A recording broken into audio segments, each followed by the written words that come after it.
کل ہم نے استغفار کے بارے میں پڑھا تھا کہ یہ مہینہ گناہوں کی بخشش کا مہینہ ہے، اور اس میں ہمیں پوری کوشش کرنی ہے کہ ہم اللہ سبحانہ وتعالیٰ سے اس مہینے کے بعد پوری طرح بخشش حاصل کر چکے ہوں۔ نبی صلی اللہ علیہ وسلم روایت کرتے ہیں اللہ سبحانہ وتعالیٰ سے، حدیث قدسی ہے، اللہ تعالیٰ فرماتے ہیں یا عبادی انکم تخطئون باللیل والنہار وانا اغفر الذنوب جميعا فاستغفرونی اغفر لکم۔ اے میرے بندو، تم دن رات خطائیں کرتے رہتے ہو اور میں تمام گناہ بخش دیتا ہوں، لہٰذا تم مجھ سے بخشش طلب کرو، میں تمہیں بخش دوں گا۔ بخشش کے لیے سب سے اہم چیز کیا ہے کہ انسان اپنی ندامت کا اظہار کرے، اپنے گناہ پر شرمندگی۔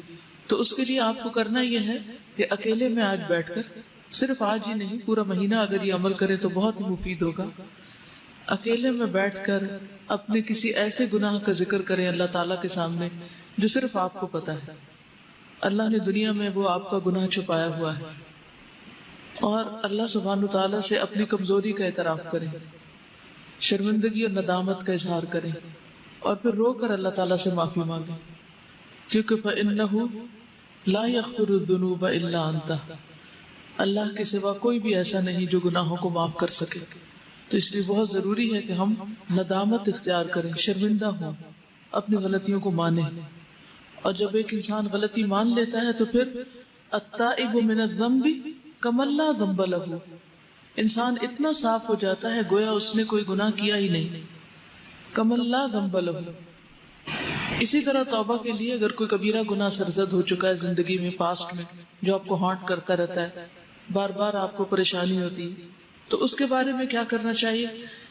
رسول اللہ صلی اللہ علیہ وسلم نے فرمایا جب کسی بندے سے کوئی گناہ سرزد ہو جائے پھر وہ اچھی طرح وضو کرے، پھر کھڑا ہو اور 2 رکعت نماز ادا کرے، پھر اللہ تعالیٰ سے بخشش مانگے تو اللہ تعالیٰ اسے ضرور معاف کر دیتے ہیں۔ پھر آپ نے یہ آیت تلاوت فرمائی والذین اذا فعلوا فاحشۃ او ظلموا انفسهم ذکروا اللہ فاستغفروا لذنوبهم ومن یغفر الذنوب الا اللہ ولم یصروا علی ما فعلوا وهم یعلمون۔ اور پرہیزگار وہ لوگ ہیں کہ جب ان سے کوئی بے حیائی کا کام ہو جائے، انسان ہے نا، غلطیاں ہو جاتی ہیں اور بعض اوقات تو ہم ریئلائز بھی نہیں کرتے کہ غلطی ہو چکی ہے، یا وہ اپنی جانوں پر ظلم کر بیٹھے تو وہ فوراً اللہ کو یاد کرتے ہیں، دیر نہیں لگاتے اور اپنے گناہوں کی معافی مانگتے ہیں، اور اللہ کے سوا اور کون ہے جو گناہ معاف کر سکتا؟ اور کون ہے؟ کوئی بھی تو نہیں۔ ساری دنیا بھی اگر ہمیں پاک باز پاک دامن قرار دے دے اور یہ کہے کہ آپ تو بہت ہی نیک لوگ ہیں، اور سرٹیفکیٹ جاری کر دے اور ایوارڈ اس پر دے دے ہمیں کہ ہم نیک ہیں، لیکن ہم نیک نہیں ہو سکتے جب تک کہ ہمیں اللہ سبحانہ تعالیٰ کی طرف سے نجات کا پروانہ نہ مل جائے۔ تو اس لیے بہت ضروری ہے کہ ہم خاص طور پر اللہ سبحانہ تعالیٰ کی طرف رجوع کریں، اور نماز جو کہ برائیوں کو مٹا دیتی ہے تو توبہ کے نوافل کا اہتمام کریں، یعنی جب بھی دل میں پریشانی آئے کسی گناہ کی تو اس کے علاج کے لیے نفل پڑھیں، اور پھر وہ دانستہ اپنے کیے پر اصرار نہیں کرتے، یعنی جو غلطی ان کی سے ہو گئی اسے بار بار دہراتے نہیں۔ اس استغفار کا فائدہ کیا ہوگا؟ انسان اللہ کے عذاب سے محفوظ رہے گا، آپ بڑی بڑی پریشانیوں سے، تکلیفوں سے، بیماریوں سے، حادثات سے محفوظ رہیں گے۔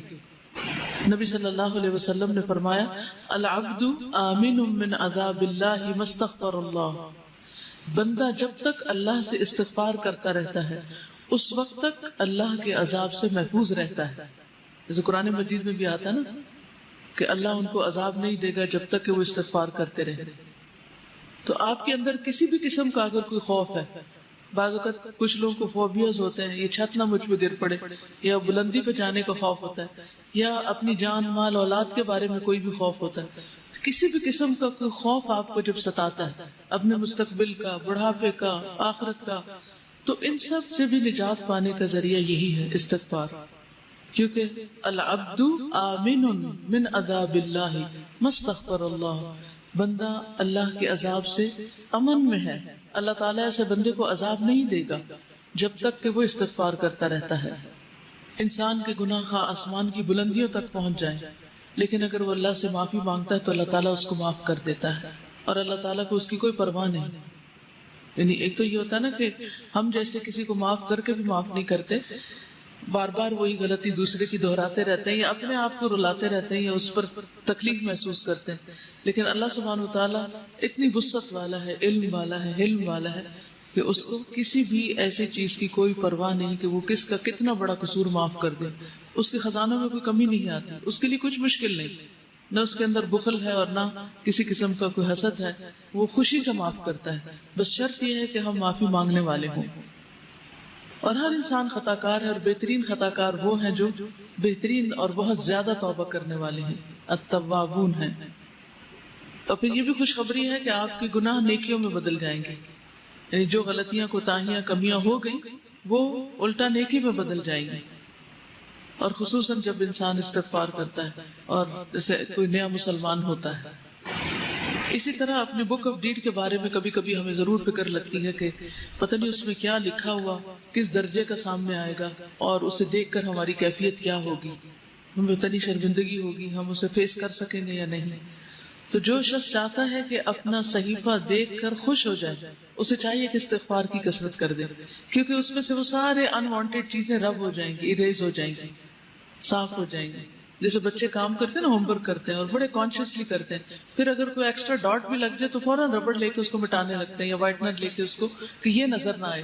تو اسی طرح ہم بھی ہر روز اپنا ہوم ورک کر رہے ہیں آخرت کے لیے، اور کچھ نہ کچھ دھبا اس میں لگا ہی بیٹھتے ہیں، نہ چاہتے ہوئے بھی کہیں نہ کہیں کچھ ہو جاتا ہے. تو اس کے لیے بہترین طریقہ کیا ہے کہ ہم ساتھ ہی استغفار کا وائٹنر پھیر دیں اور اتنا خوبصورت رجسٹر ہو کہ دیکھ کے دل خوش ہو جائے. جیسے ایک ٹیچر بچے کا کام دیکھ کر خوش ہو جاتی ہے نا کہ ایکسیلنٹ، بہت ہی بہترین ہے. تو اللہ سبحانہ وتعالی ہمارا عمل دیکھیں اور خود ہم اس کو دیکھیں تو ہم خوش ہو جائیں. آپ صلی اللہ علیہ وسلم نے اس شخص کو خوشخبری بھی دی ہے، طوبی لمن وجد فی صحیفتہ استغفارا کثیرا. اور اس کے لیے ہمیں کرنا کیا چاہیے؟ اپنی زبان میں بھی استغفر اللہ کہیں، اللہ سے معافی مانگے، اور مختلف جو استغفار کی دعائیں ہیں ان کو پڑھیں. انشاءاللہ ایک نیا کارڈ بھی بن رہا ہے جس میں سارے استغفار قرآن مجید سے اور مسنون جتنی بھی دعائیں استغفار کی ان سب کو جمع کریں تاکہ کوئی کسر نہ چھوڑے اللہ سبحانہ وتعالیٰ سے معافی مانگنے کی ہر طریقے سے. کیونکہ بعض اوقات ہوتا ہے نا، ایک انداز میں بات کرنا اللہ تعالیٰ کو پسند آتا ہے اور بعض اوقات ایک اور انداز میں زیادہ افیکٹو ہوتا ہے. تو ہمیں نہیں پتا کہ کون سا طریقہ اللہ کو زیادہ پیارا ہو، تو ہم سارے طریقے اختیار کر لیتے ہیں تاکہ اللہ تعالیٰ ہمیں معاف فرما دے. اور عام طور پر جو کثرت سے آپ چلتے پھرتے پڑھ سکتے ہیں، استغفر اللہ العظیم الذی لا الہ الا هو الحی القیوم واتوب الیہ. اس کا اتنا زیادہ اجر بتایا جاتا ہے کہ اگر کوئی میدان جنگ سے بھاگا، اور یہ کبیرہ گناہ ہے میدان جنگ سے بھاگنا، تو اس کو بھی معاف کر دیا جاتا ہے جو شخص یہ پڑھتا ہے استغفر اللہ العظیم الذی لا الہ الا هو الحی القیوم واتوب الیہ. پھر اسی طرح یہ ہے کہ انسان کو اس بات کی بھی توقع رکھنی چاہیے کہ میرے اس استغفار سے میرا رب خوش ہو رہا ہے، کیونکہ وہ اونٹنی والی جو حدیث آتی ہے کہ اللہ تعالیٰ اس بندے سے زیادہ خوش ہوتا ہے جس کو صحرا میں کھوئی ہوئی اونٹنی مل جاتی. تو جب ہم استغفار کرتے ہیں تو یہ کوئی معمولی فعل نہیں ہے، اللہ سبحانہ تعالیٰ اپنے بندے سے راضی ہو جاتے ہیں، خوش ہو جاتے ہیں. اور پھر آئندہ کے لیے گناہوں سے ڈرتے بھی رہنا چاہیے. یہ نہیں کہ انسان دلیر ہو جائے کہ اللہ تعالیٰ خوش ہوتے ہیں تو پھر میں اور جی بھر کے گناہ کر لوں. نہیں، مومن جو ہے وہ گناہ کو اپنے اوپر پہاڑ کی طرح سمجھتا ہے، جیسے کوئی پہاڑ گر گیا اس پر، اتنا پریشان ہوتا ہے، اتنا تکلیف اٹھاتا ہے گناہ کر کے. اور منافق جو ہوتا ہے یا فاجر، وہ ایسے جیسے ناک پہ بیٹھی مکھی اور اس کو ہاتھ کے اشارے سے اڑا دے، یعنی اسے معمولی سی چیز ہے. اور پھر صبح و شام سید الاستغفار بھی انسان پڑھتا رہے. اور ہر مجلس کے اختتام پر، جیسے ہم حالانکہ ہم قرآن پڑھ رہے ہوتے ہیں لیکن پڑھتے اور پڑھاتے ہوئے ہو سکتا ہے کوئی ایسی بات منہ سے نکل جائے جو اللہ تعالیٰ کو پسند ہے، اور بھول چوک تو لازم ہے، ہو ہی جاتی ہے، نہ کرتے ہوئے بھی ہو جاتی ہے. تو ایسی ساری چیزوں اور کمیوں کوتاہیوں کا جو طریقہ ہے وہ پھر استغفار میں ہی ہے. اور وہ کیا ہے؟ سبحانک اللہم و بحمدک اشہد ان لا الہ الا انت استغفرک و اتوب الیک. اور نبی صلی اللہ علیہ وسلم تو دوران مجلس بھی استغفار پڑھا کرتے تھے، رب اغفر لی وتوب علی انک انت التواب الرحیم، 70 سے 100 بار تک. ہم تو ایک کام کرنے لگتے ہیں دوسرا بالکل بھول جاتے ہیں، ہمیں تو یاد ہی نہیں رہتا. تو دوران مجلس بھی آپ استغفار پڑھتے رہتے ہیں. اور پھر سب سے بڑی بات یہ ہے کہ دلوں کی صفائی ہوتی رہتی ہے، دل چمکتے رہتے ہیں. کیونکہ دل اگر چمکتے رہیں گے تو ہم خوش بھی رہیں گے اور نہ کوئی خوف ہوگا نہ غم ہوگا، اور جو بھی مزید کام کریں گے ان کی کوالٹی بھی بڑھ جائے گی. مثلاً اگر ہم نماز پڑھیں گے تو نماز کی کوالٹی بڑھ جائے گی. چلیے